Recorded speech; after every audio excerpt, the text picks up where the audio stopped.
Because now I was given a name and a stigma that I'm killing guys, I'm killing men. My neighbors were looking at me strange as if I'm killing people now.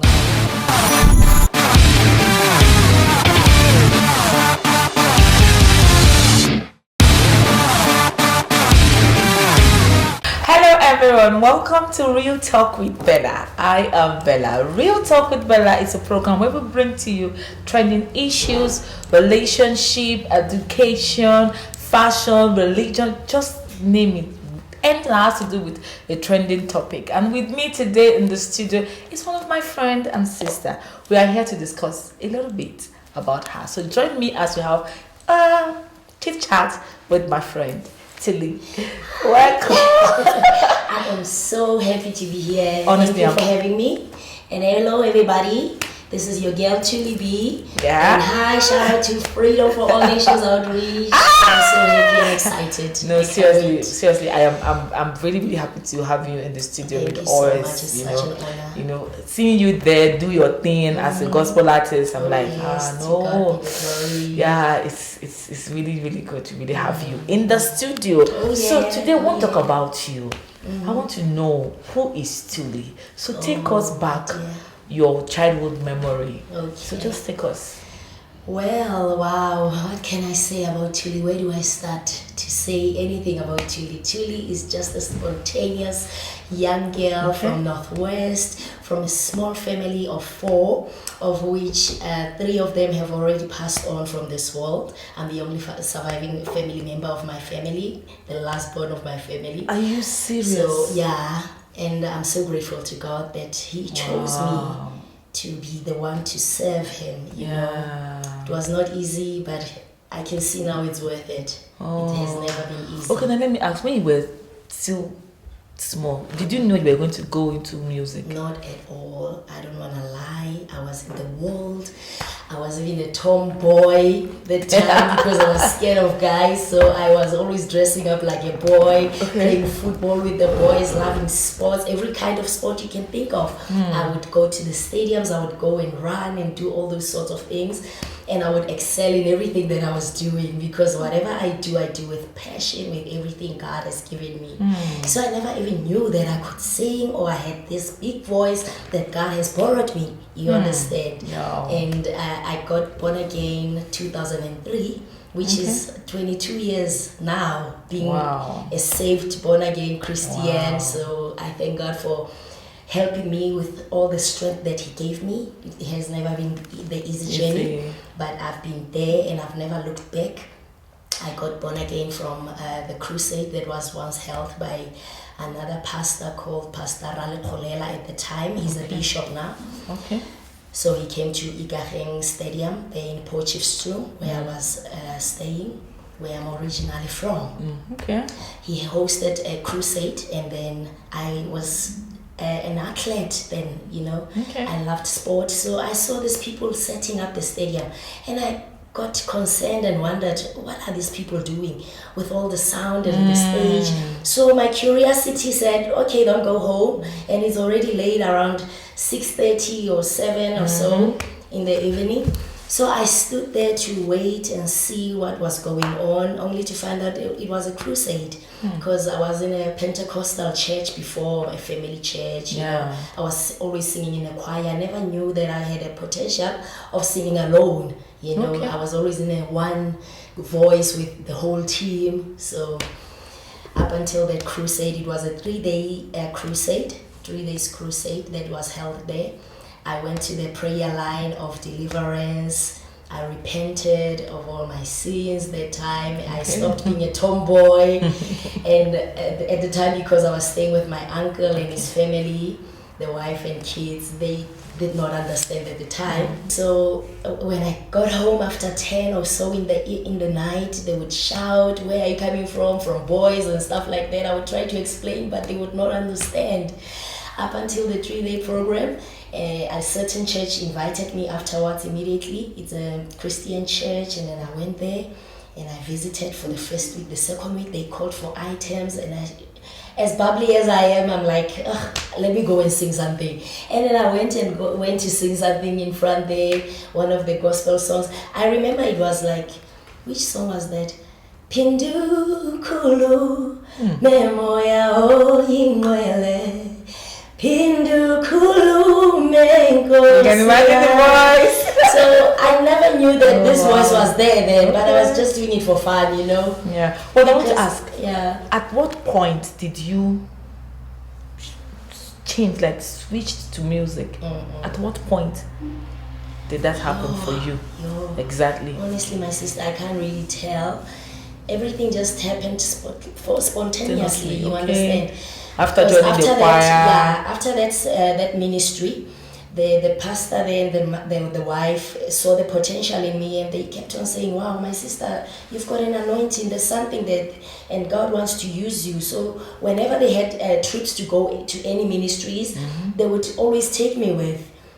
And now, not knowing that it's gonna even build up maybe this issue of trust among the youth in the church. Now they were like saying, this one, she just came yesterday and now she's like all that, and I never knew that they were offended by such, because every ministry that I've been to, I would get that grace of being maybe ushering the men of God before they go and preach. You understand? So that was always been my work, but I never took myself serious then, because I'm still new in my Christianity.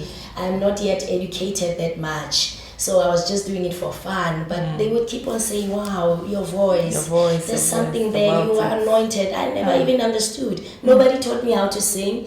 I never went to any music school. I just stood there and sang. Then people kept on saying, "Wow." When someone is anointed with a gift, it's just there. Like, you can't take it away from them. They may not go to the school of music, but as long as it's a gift that has been given to them from God, they do well, excellently well. It's just when you hear them sing, you say, "Yes, this is a gift." You understand? This one did not have to go to the school. And can I shock you? It took 7 ministries for me to even get here. Wow. To my destined home, Fano. Wow. You understand? I never knew. Wow. I never knew, because it was always one issue after another, from one ministry to another. But then again, God, with the way God was doing things, He was always ministering to me, and I was still an infant in my Christian life at the time. He kept on saying to me, if I moved from one ministry to another, He would keep on saying, at some point, people will take you from point A to point B. And when you reach to point E, you don't continue with the same people. You go to point B with the other new people who will take you to point C. And the journey keeps going on and on like that up until I reach to Fano. And remember, 7, it's perfection. It was prophetic. So Fano is my 8th church that I've been to, and my final destination. Wow. Glory to God. And there's one thing about God that I've come to realize over the years is that He aligns things for us. Sometimes we don't even know. It just works like step by step. You find yourself in this season, then the next season, and the next season. So it's just like He has a way of making you put your feet at the right step. By the time you get to the next step, like that, until you get to where He wants you to go to. And in all of those processes, He's building you. Exactly. Yeah, He's giving you stamina. He's giving you the strength. The discipline is going to be there, Obviously, So you've learned. You are not coming. Humility you are not from there as well. You understand? You're not starting afresh. No. He has impacted a whole lot in the process for you. You learn how to work with others as well. So because the body of Christ completes one another. That's why it's beautiful that you don't fight where you are coming from. Because that way your background could be that thing that could build you up that you need. By the time you get to the top, you'll be like, oh, if I had not come from this place, I wouldn't be here. That's what I was getting to. That at all these ministries, I'm in touch with all these people. I never went out with all those grudges and stuff like that. No, I keep on checking them, still love you, and updating them with some of my progresses in life. You understand? So beautiful. There's no bad blood. Even now with my CD launching coming up, you never knew that I would get there. We're going to go there. I just wanted to take it gradually. But let's talk about it. Your CD coming out next level. Yes. I mean, like. So, what inspired the album title, Next Level? Honestly speaking, it was prophetic. Okay. The name of the CD was prophetic to start with. because we are in a prophetic church. Exactly. We've got a prophetic house here. Humbled, loving, caring, and God-fearing mother and father in the house who are leading us. Prophet Samuel Akimboduse and Mama Eunice Akimboduse. Yeah. I love you so much. So, I mean, I've grown with all the training that I got from all the ministries that I've been in to groom me to be who I am today up until I get to my home, Fano. I can never say thank you enough, you know, with all the knowledge and all the guidance that I got from the house and the growth that I'm still going through. Because it's like home. a revolving stage. Exactly, my sister. Okay, exactly. I get you. I get you. Prophet told me about the next level. He's the one who named the CD, the next level, actually. Yeah. Because my original name was hashtag step out of your comfort zone. So as long as the name was, it was giving us sleepless nights. So, okay, let's come up with something short but meaningful and powerful. Yeah. So our father, as spiritual as he is, he's the one who gave the name according to how he saw it. But that's the next level for me. Indeed, it is the next level for you. So, but what should we expect from this album, Next Level? What should your fans, people like us, what should we expect from that album, Next Level? A lot, my sister, a lot. Because all my songs, if I can tell you now, I don't just write for the sake of writing or just sit and think maybe, let me make a song out of this. No. Can I shock you? All my songs that I write, I dream. Wow. They come through a dream, and in the middle of the night, in midnight, I would just wake up and write. And shocking enough, they come with their sound as well. Wow. I would hear the sound of the song, and when I got to the studio, I told the producer exactly what went on, even with the songs and the beat, and he did exactly just that. And the guy is good. It's King's Production. Yeah, doing advert for him now. Yes, please, King Production. Okay, no, but it's the best. So the songs, what you can expect, my sister, is transformation of people's lives. Wow. People are gonna repent. People are gonna reconcile with their maker. Yes. Through the sound of the message that they would get from the songs. Whatever they are going to receive from the songs, it's something more deeper than that I can't even explain myself. It's so supernatural in a way that God himself and the Holy Spirit has orchestrated the whole thing. You understand? Built up everything. And all the hard work in the studio, the way I played with the songs and everything, it just came like that in the studio, you know. I never arranged properly. I just stood there and everything just happened on their own. So those are the things of God. So people of God can expect a lot. And it's not only for this generation, it's for generations to come. And it accommodates all the generations, all types, young and old, black and white. We are Rainbow Nation after all. So this music is gonna be accommodating the whole world. Wow. You understand? Okay, no limits. We've talked about your career. It's beautiful. I just want to dive a bit about your personal life. Okay. Right. I want to ask, what was it like for you as a young girl, growing up? How was it like for you in terms of, navigating relationships, finding love, the right one that you are now in? How has the journey for you? Has it been that rosy? Not all rosy. Not all rosy. Yeah, the start would be all rosy because I got married 2009 and I was 22 and I was married to a 32 man at the time by my family. You remember I told you my parents were not there and I'm with the aunties and uncles. So I don't know if I can say maybe because of the weight that they were having of taking care of me, maybe they saw it was right to give me away as young as I was to marriage. I don't understand it. Only they can explain maybe that part for me. So because I never knew how to date and stuff before, like I said, that I always behaved like a boy, because I didn't want them to approach me. One guy came one service, I think it was one Sunday there. It was in Mafikeng at the time. I moved to my mother's elder sister's place.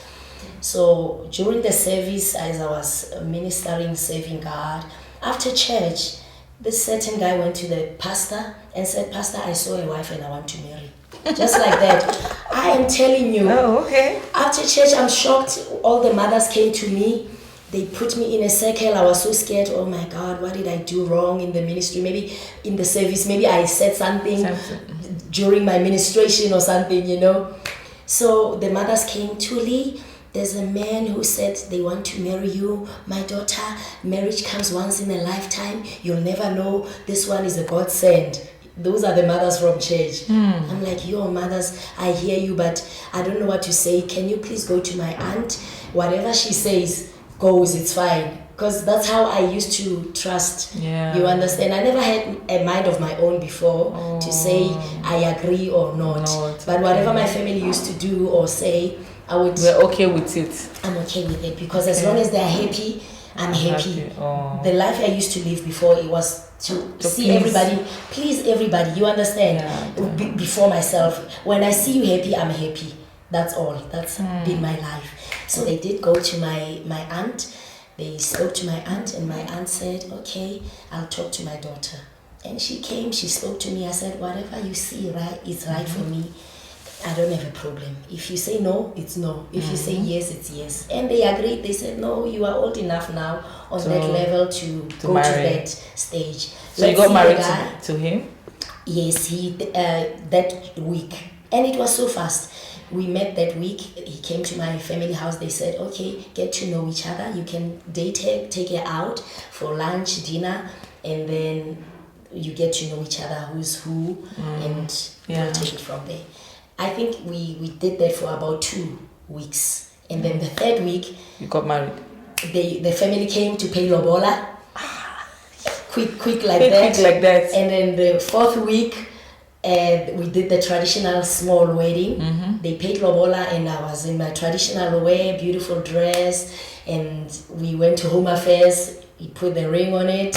And I'm married. I changed the surname, you understand, and everything went well. So how long did the marriage last? I got married 2009. 2010, my son was born. Wow. Jaden Tino Farah Messina. Oh, my sweet boy. Yes, he was born. So 2011, the husband had a transfer letter from school because he was teaching. So from where we were in Lichtenberg, he had a transfer to go to Mafeking. So he had to go and rent there. So because of distance relationship, he would come home every weekend to see me and the son. But not knowing along the process that now he was doing other things, dodgy things. I can remember I never got the chance to know the guy enough, you understand? Yeah. So I knew a born-again Christian. All of a sudden you met him in church. So we met in church and went straight to the man of God to say, I saw a wife and, you know. So they are the ones who also put a good word for him to me, you know, to say, daughter, if you reject him, you'll never know if it's a godsend and what. So 2011, he was on and off like that, distance relationship. I was being a faithful housewife, feeding his baby, breastfeeding the baby, you know, nurturing the baby. I think the middle of that 2011, around November, September, that's when now I had rumors that he's seeing other girls and stuff like that. Serious? So I was like, okay, but because I don't like to listen to hearsay, I said, no, it's fine. I'm not even going to investigate. I'm going to trust God on this. I kept on praying, being a faithful wife, kneeling down, giving him his food and all those things, you know, all those things, because he was a Zimbabwean guy. He was a Shona, so in their culture, that's what a wife should do. You kneel down when you bring water to wash his hands and the food as well, you know. So then he started going out up until late. If he's home on the weekends, he would tell me he's going to the friend's party. And I was like, but when you go to the friend's party, you are supposed to go with your couple, you know, because you are going with friends, to your meet friends. So you need to go with No, it's a guy's thing. Okay, I left it like that. 2012. The thing keeps on going like that. Now he was not bringing money as he used to before home. So, and I never asked. And then he would start coming smelling alcohol. midnight. I was like, okay, let me not ask anything. I'm scared because I never knew he was drinking. He told me he was a born again, you know. Okay. Up until now, I saw that he was not bringing money home now. Every time when he comes in the midnight, he would now have stories to, you know, maybe an issue about the gravy of the food. Yeah. This gravy is not right. Just trying to make maybe an argument out of nothing. You understand what I'm saying? I know that. And then he would start now being emotionally abusive to me. Yeah, wow. Now you should carry your bag like other wives do. You must go and look for work.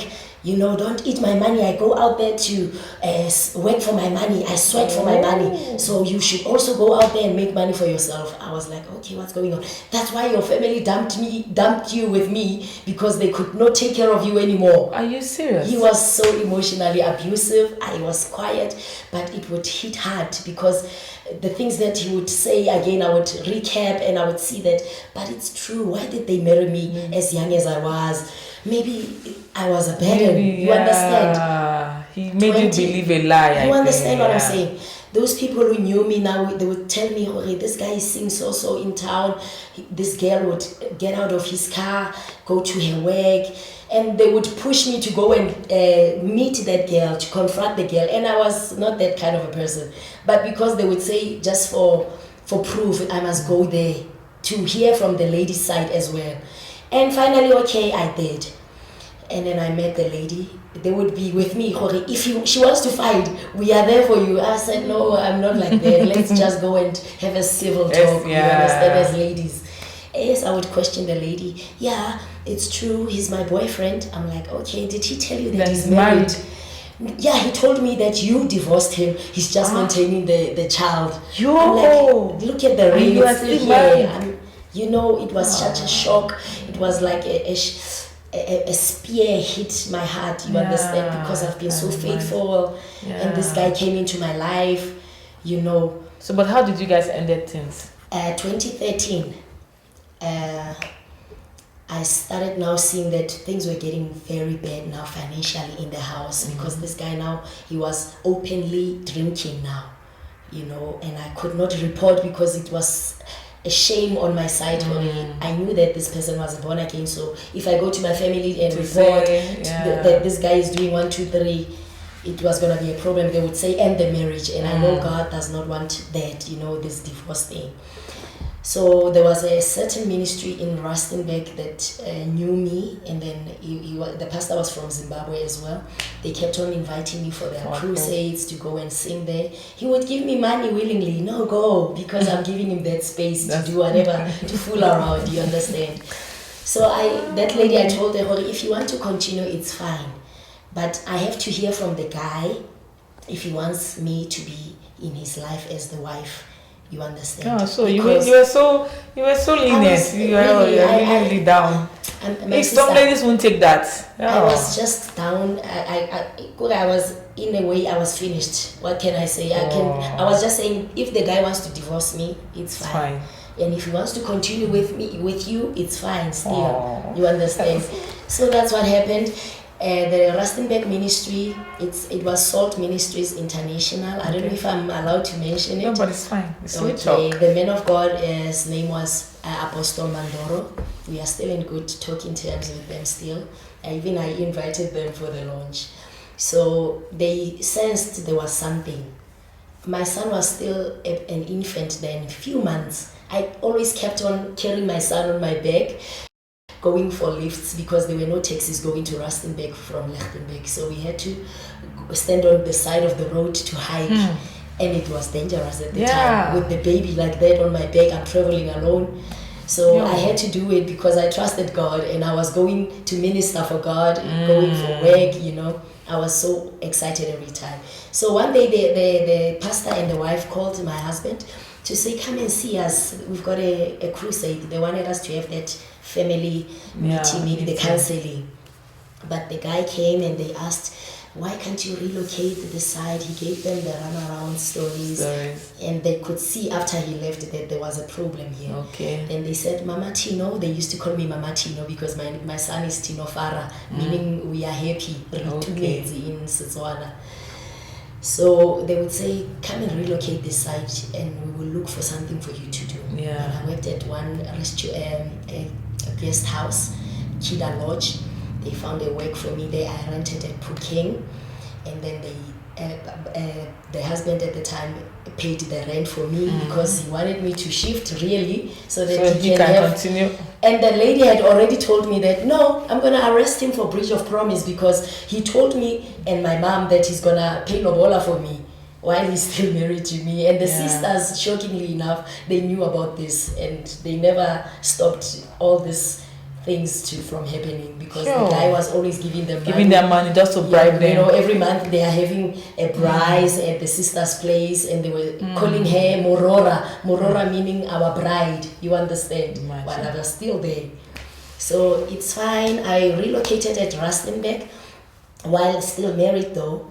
I left the guy like that. We kept on communicating, and at home they said, you know what, we are seeing this guy posting on social medias with other ladies, what's going on? Now I had no choice but to come clean to my family, up until they said no. They forced me to go and open a maintenance for him, and then I did. I opened the maintenance for him to take care of me and the son, because now he was not giving us anything. He was saying I should go and work for money to provide for myself. But eventually the court won. At least he managed to give us now 2,000 every month. So you officially divorced? Is that what you're saying? No. Oh. Hey, I'm gonna shock you. What happened? You see things of God. I fought with my knees. You understand? Not a physical fight. And let me shock you what happened. After 2013, and my sister now passed away. She got sick. She was pregnant also. So she rushed to go back to work at PEP, where she was working, and the operation was not healed. So they said it got messed up from inside. So that's what got her now ill. In a matter of 4 days, then she passed on. She left a baby girl behind. So the family members were saying, because you're not working, we'll help you take care of your daughter that your sister gave birth to. I said, no problem. So I was forced to leave work from Rustenburg, where the apostle and the wife got me work from. I left without announcing at their place, because I knew they were going to refuse for me to leave, because I'm helping at the church again. The workplace I never even reported, because I was not even permanent. It was a casual work, So we were just working with roasters on and off like that. It was not even that much salary, and I had to pay rent again. And my son was not even going for crash. I had to carry him to work again with me, because there was a couple there that was knocking off before my shift. My night shift, when I get in, they would come out. So I told them a bit about my issue with my son, that he's not going to crash. And the pastor and the wife, they're staying a couple of meters away from us. It's a lot of taxi fares again to take my son there and go and see him again. So less expenses. I was supposed to get someone this side. So they offered to say, no, come with him to work. We are having a hostels here next to the workplace. Our son is there as well. They can play together. When you knock off around 12 or so, in the midnight, I have to go and pick him up. The bushes were this big. And there were animals there in the night. It was dark. I have to go through all those bushes to go and get my son again. And he was so big. I had to carry him with this tiny body all the way to the reception again. It's a long walk, about 10 minutes or so. So what had happened now, I left the work like that, and because one of my uncles... And you were still married to him? I'm still married. Okay. And I'm moving around like that. The guy doesn't care anymore about our well-being. He just wants to talk to his son on the phone.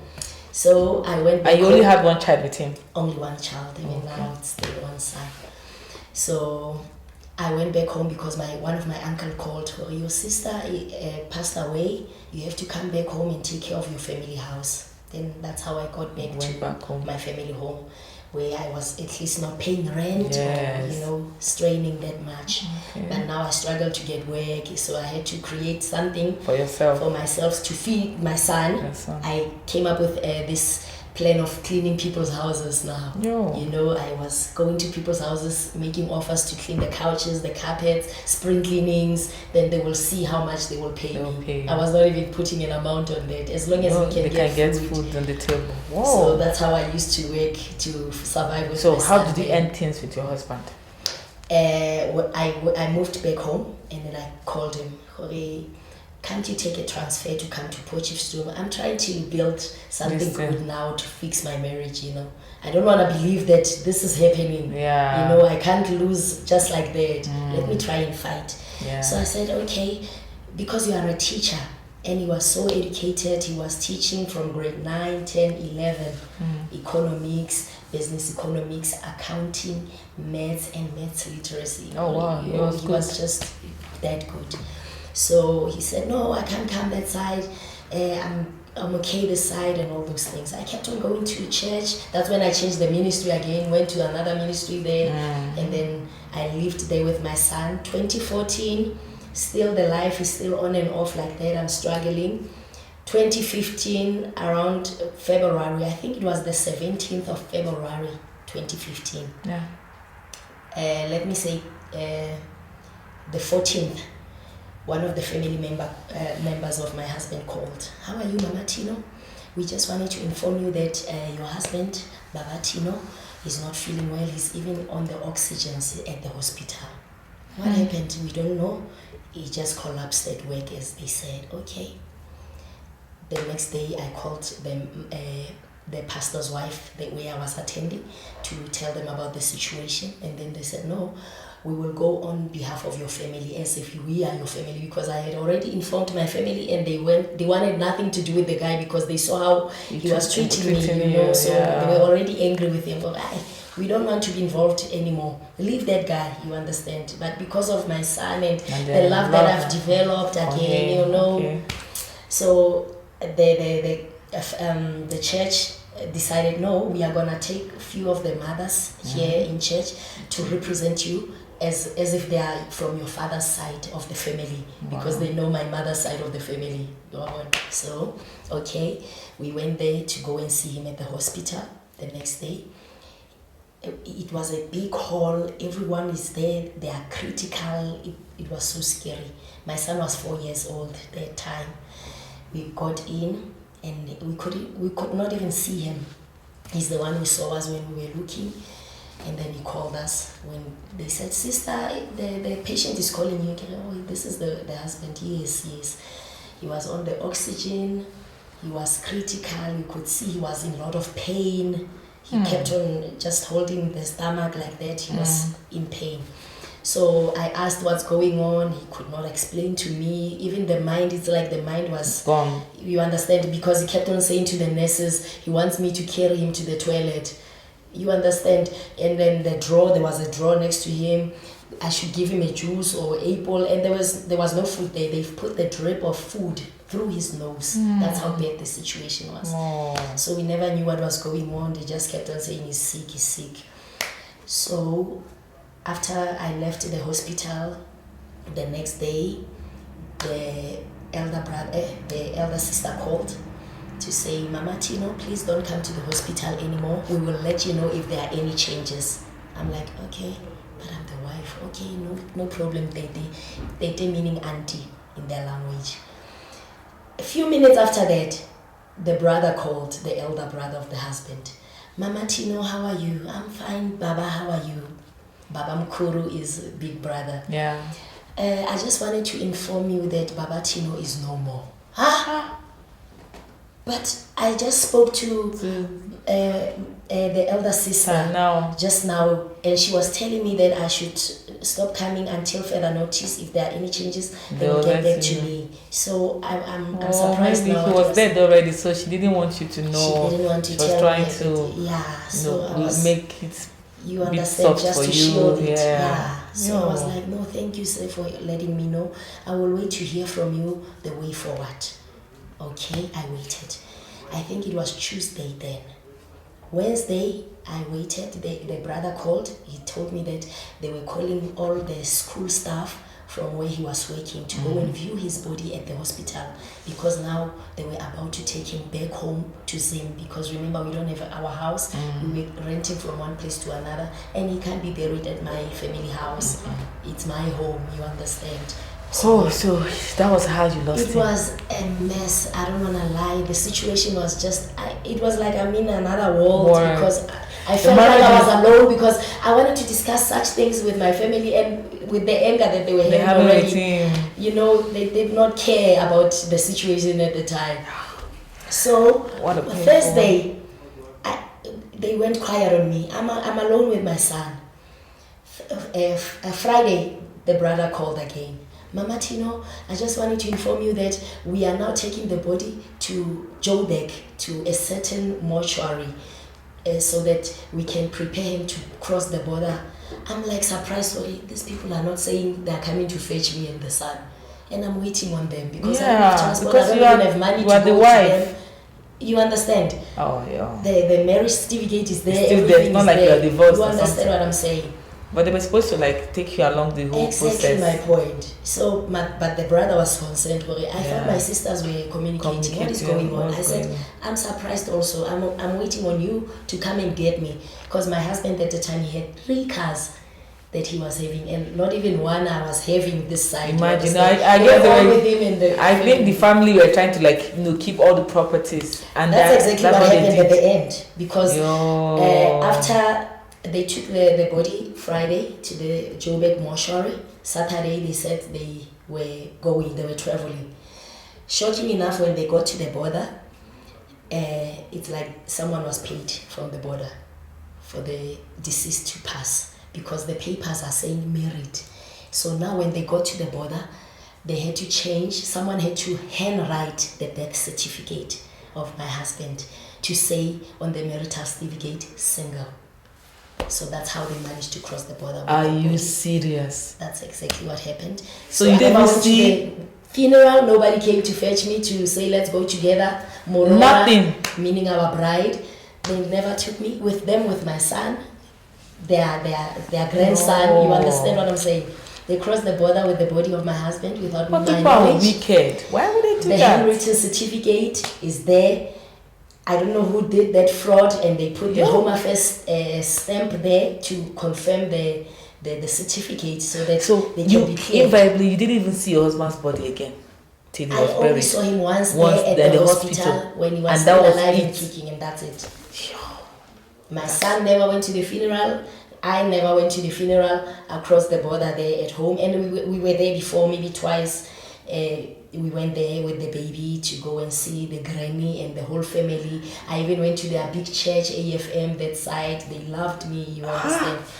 They're a God-fearing family, but I was surprised at what happened. It looks like a movie, you know. This story looks like a movie. But anyway, we're going to take a break. When we return, Real Talk with Bella still continues. We'll be right back shortly.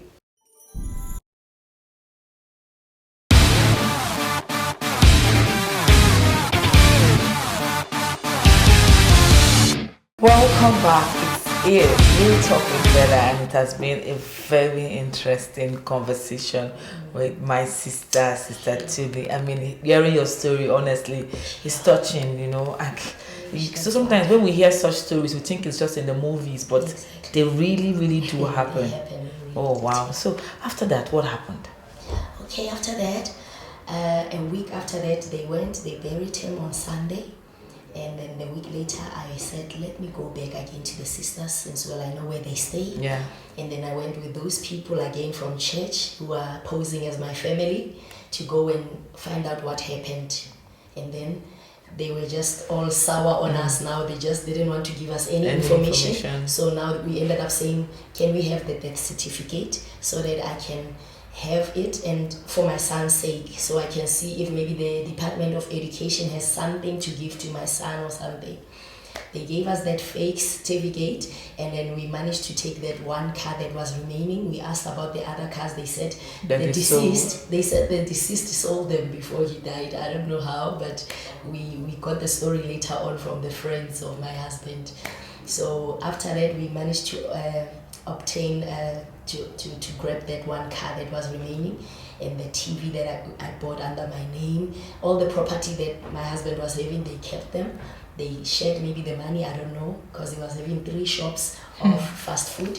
They shared all the properties. So nothing was given to my son. Okay, let's not even talk about me. Let's talk about their blood. You understand? Nothing was given to him. And then we went home, it's fine. I went to do my investigations with the death certificate. When I got to Home Affairs, they were shocked. Okay, how did this happen? Who was this person who put the stamp? Because in the system, it still shows that I'm married to this person. They don't know him as a deceased, and he's already buried. And I'm still appearing in the system as married to him. So I kept on fighting that. While I was fighting that, it kept on going on and on. I kept on serving God faithfully. You know, people could not believe how strong I was. So, but did you find love again after that? I did, and I did not want to, but it happened because my pastor's wife at the time said, they prophesied on my life. They said, no, someone will come. Maybe this one, it was a process, a journey that you had to pass through to strengthen you for what is ahead. So I was like, okay, it's fine. I don't doubt whatever the man of God is saying, but my heart has already been closed. A year or so afterwards, a guy came. Now I was a bridegroom of someone else, a best lady of someone else, pardon me. So at the wedding, a guy saw me and he kept on talking to me. It was a wedding from church. So I told the pastor's wife, okay, so this is what's happening. Then the mother said, no, you'll never know. You remember the prophecy. Give a guy a chance, give him the contacts, exchange, and get to know him first. Don't do the same mistake that you did before. You understand? So I took the advice because it's my pastor's wife. You know, I trust their opinion. So I did give the guy a chance.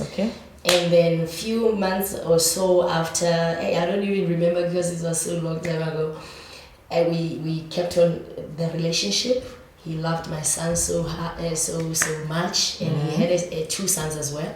So we took one of his youngest to come and stay with. So I had one trip that I took for church. There was a charity event at East London. At the time, the church paid for me to go and minister there. So I went there Thursday, Friday, Saturday, Sunday. I was supposed to return Monday with the flight. Then Saturday, the pastor called from back home to say that we must come back home on Sunday. They will pay the return flight. Okay, it's fine. They said it's a surprise. Okay, it's fine. When we got back home, I saw a lot of cars at the guy's place home. All the people from church, they were there. I could see a lot of people. They were saying, no, they were welcoming the celebrities back home. I was not alone. I was with another sister. So when we got there, I got into the house. The elder people were there. The mother of the guy was there also. I looked at Mama and smiled. She put her head down. I was like, there's something going on here. But they said there's a surprise. I don't even think of anything. One of the elderly mothers from church spoke to me. Mrs. Tuli, we think you are matured enough. You know what's going on. They said it's a surprise. She said, yes, it's a surprise. We've got news for you. Midnight, around 12 or so, your fiancé was killed. He's no more. So that's why we said you should come back home, because it's a surprise. We didn't want to tell you over the phone. Jesus. I don't know, maybe I blanked out or something. I woke up on the floor, people petting me, trying to revive me, because it was just dark. I just came back, finding people surrounding me saying, Tuli, Tuli, Tuli, what's going on? Then I said, no, you said it's a surprise. So that's what happened. And the guy was buried the very same week. Monday they took me to go and view the body. He was stabbed on the neck. The very same week the church took the process of the burial, and Friday they said to me, you have to sing for him because he used to mentor you and all those things. It was not easy. Saturday I had to sing 2 songs. I remember I sang one of the Legos Kobela songs.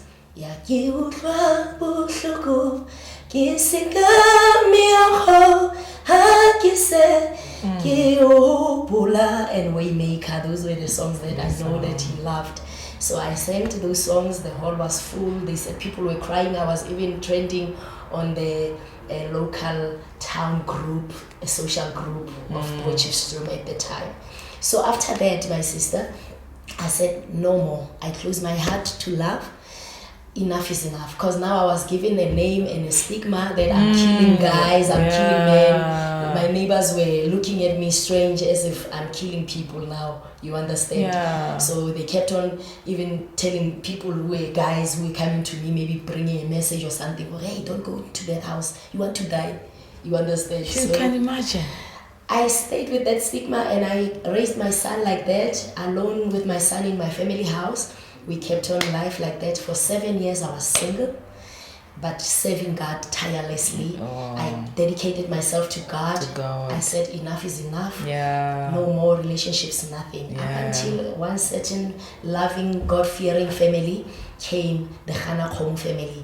They came and visited me, and they saw how I was lacking again from going to the ministry because of other issues there, fights and all that. So they said, no, let's go and introduce you to another ministry that we are in. It's a God-fearing ministry. The man of God is humbled. You will see, you will feel for yourself. Because I was looking for a home. So they ended up taking me to Fano, Klerksdorp. That's how you came to Fano. From Fano, Klerksdorp, they said, let's visit Fano headquarters. And I found myself here. And that day when I came, the worship team was practicing and Papa was having one-on-ones there. So they said, we wanted you to sing something so that Prophet can hear your voice. Because that's all we want. We want him to hear your voice so that he can say, come here, join the team. And so he can groom you, you understand? So that this can be your home because this is a good home. So when you did that? I did come. I sang maybe 2 or so songs and Papa heard. On our way back to Northwest, the very same Sunday, Papa's PA Bratope called the couple, Pastor Jeff. They called him Pastor Jeff.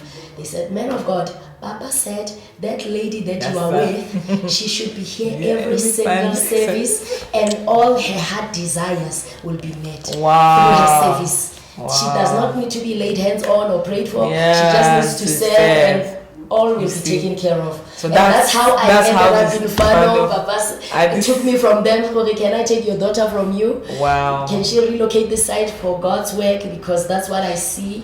She's gonna go far, and that's how I got to Fano. Thank you so much for your time. Honestly, it's been so really, your story has been inspiring. There's some people that will go through what you went through and they must have given up. But here you are, standing strong, pursuing your dreams, and now your album is yet to come out, and we cannot wait to go to the next level with you because obviously it's the next level for you. Before you close, I forgot to tell you. Please tell me. And she's engaged. You see. They say 3 is a charm. You understand what I'm saying? This is the third one now. As I told you that I closed and so the brother saw me and he loved me, and my son, he said, no, I can't keep this. So we did the right thing. Wow, we did the right thing. So at least the date has been set for my lobola. Wow. So he's gonna see my family very soon to go and pay my lobola, and then all will be well. Everything is packaged. We'll be inviting you very soon for our very big celebration. So you are all invited. Hey. I'm really happy for you. Like I said earlier, your story is really inspiring. So I know there are a lot of young artists out there that are going through lots, and they are wondering, I feel like your story should be an inspiration to them, that you don't give up on your dreams. You're going to have ups and downs, the sunny days and the cloudy days and the rest, but just trust God that at the end, His name will be glorified. And it's all for His glory. It's all for His glory. Thank you for sharing with me. I am so happy. Really, I'm so happy. We cannot wait to know what the next level is all about. Yes, the album will be coming up. So guys, please keep your eyes on the horizon because next level is coming out soon, and Tulibi is the one that is taking us to the next level. Her album, trust I know that it's gonna be mind blowing, and it's gonna be streaming all platforms. You watch it on YouTube, wherever you want to go, Amazon, Play Stores, and all of that. I guess Spotify. It's gonna be there available for everyone to really watch. Let's encourage her because it's not easy. So, and this goes to say that anyone who is struggling, listen, there's always a time and purpose for your life. There's a light at the end of the tunnel. exactly, you're gonna come out strong and be a better person. Amen. Thank you so much for your time. God bless you. Thank you so much. And I want to thank God for my parents, my spiritual parents, Prophet Samuel Akimboduse and Mama Eunice Akimboduse, and all the Fanomites. Thank you so much. This is such a loving home and warm home. Ever since I got here, I am home indeed. There's no home like this. I've never been in a home like this before. No offense, everyone. I mean, really, this is my bus stop. This is where we go, and I'm gonna continue to fly the flag of Fano all around the world. And as I do so, I'm gonna come back home and pull my fellow brothers and sisters with me, because my success is everybody's success. My family, we are one. Amen. Thank you so much all for watching. Guys, you've heard it from her. It is Real Talk with Bella. I hope to see you guys next time, same time. Don't forget, we'll be talking about issues relating to heart. And I don't mind interviewing you next. Thank you so much, and bye for now. Bye.